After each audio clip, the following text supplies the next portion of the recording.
Hey my friends, this is Daniel Alley, and today I'm going to give you percentages of how rich people spend their money. So listen up because you guys are going to love this. Now before I get into it, I want to clearly express that we all get money, but it's how we use it that will determine where we go. And because a lot of people have been asking me, Daniel, what do you do with your money? Can you break down the percentages and the costs that you have incurred over the years? And if you can give it to us in a step-by-step formula. So here it is. Your first part and major part is living expenses. This is 50% of your income. Now, I know what some of you might be thinking. I live paycheck to paycheck, or I spend about 90% of my income and I can only save a small percentage. But I'm talking about what successful people do. Because once you make enough money, it's easy to save 50% of your income. Now, when I talk about living expenses, what am I really saying? Well, I'm talking about rent and clothes and utilities and all the things that go along with it.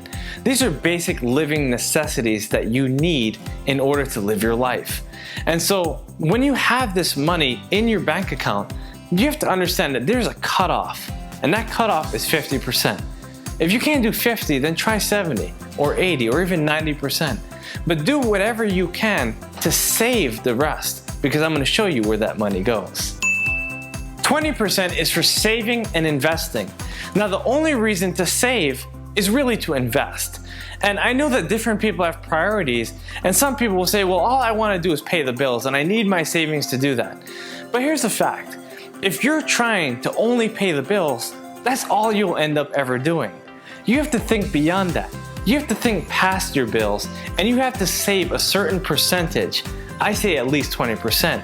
I think you should save even more. I remember when I first started my business, every time I would make $100, I would take $20 out of my bank and post it on the wall. I call it a money wall technique.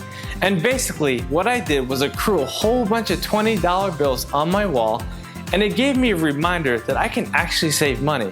Because I used to be an impulse spender, but because I saw this wall, it gave me extra motivation and inspiration to keep up with this saving habit. Once you give up your impulse buying, it will give you a certain peace of mind. It will allow you to stash the cash and build your momentum as you seek a way to save more money. Maybe eventually that 20% can turn into 30 and 40 and 50. But you gotta believe that it can happen before you actually start to save your money. Now, what you say to yourself also plays a big role. I heard a guy saying the other day, well, I try to save money, but my wife always reaches into my pocket and takes it. And every week I have no money left over.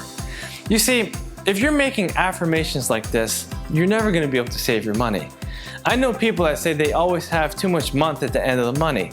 You have to watch your words if you want to control how your money works in your life. The key to financial success is to take every single dollar and pour it back into yourself and into your business. You see, if you understand that your money can be used to prosper you even further, then you're going to take saving very seriously and invest it in your future. I personally use my savings to reinvest into my business, into my employees, into certain things that help our business grow, because I want to continue to give you good content. So I'm paying top dollar in order to do this.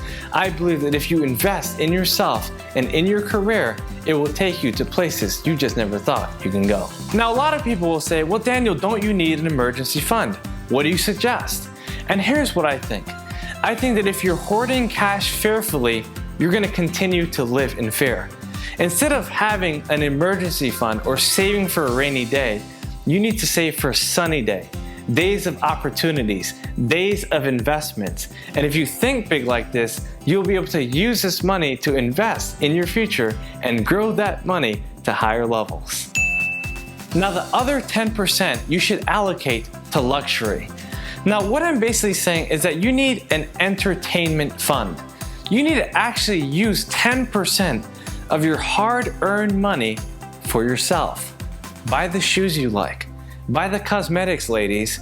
Buy your grill, guys, if you need that. Whatever it is, spend some money on yourself and enjoy the fruits of your labor. Now, there's a lot of financial gurus that will tell you, well, if you spend $5 on Starbucks every single day, you can't be a millionaire in 20 years. they're absolutely wrong.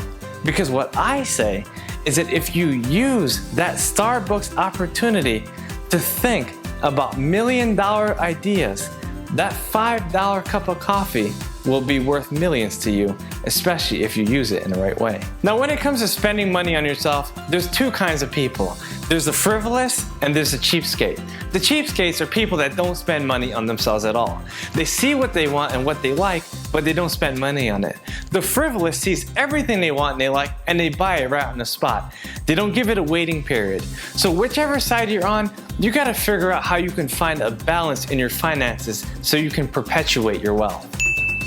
Now, another 10% goes to your education fund. This is very important because no matter how you pursue education, whether it's academic credentials or certifications or seminars or books or anything else, even hiring a coach, you need to spend 10% on pursuing more knowledge and wisdom so that you can become a better person. If you want to make rapid progressions in your life, you need to invest at least 10% of your income in your mind. I always preach that when your mind is ready, the money will come. Once you understand what you want and how you want it by fully educating yourself, you will start to manifest it in your affairs. When I first started out my journey, I used to buy books on Amazon all the time. Now, I didn't have that much money, probably working with $100 or so. And I remember I would buy these $20 books every time I got paid. It was tough to do, but what I discovered in the long run is that the bigger my library gets, the bigger my house gets, naturally. Now, the final 10% should be allocated to cheerful giving. Now, there's a lot of people that give fearfully. They give because they feel like they have to, not because they want to. And look, let me show you how the universe works. If you don't give at least 10% of your money, the world will actually extract it from your bank account in different ways. Let me explain. There's a lady that had a lot of money and she would never give it away. Eventually, over time, she became sicker and sicker and sicker. And so the money that she should have gave away, that 10%, eventually became her hospital bills. When she discovered that she had to give her 10% of money, she started to do so and her health was fully restored. Another form of giving that's pretty negative is paying off other people's debts. Now you might be thinking, well, my brother got into a little trouble and he just needs a little $5,000 here. And I could give it to him anyways, why don't I just do it? Well, what you're doing is you're giving into guilt. You're giving into people's sad stories, into their traumas. And so that part of negativity actually infiltrates your life.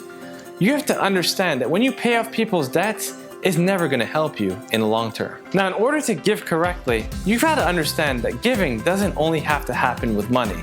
It can happen with your time, with your energy, with your ideas, with volunteering. But giving your money away is extremely important. And so you have to set a specific purpose on what you want to give and make sure that you're giving to something or someone that will eventually prosper in the long term. In summary, these are very practical suggestions, and in order to keep up with it, make sure you check the description below. My friends, if you like this video, please leave a comment on your thoughts and please subscribe to this channel. Remember, I'm trying to hit 50 by the end of summer and 100,000 by the end of the year. So keep on following because I got the next one coming right out.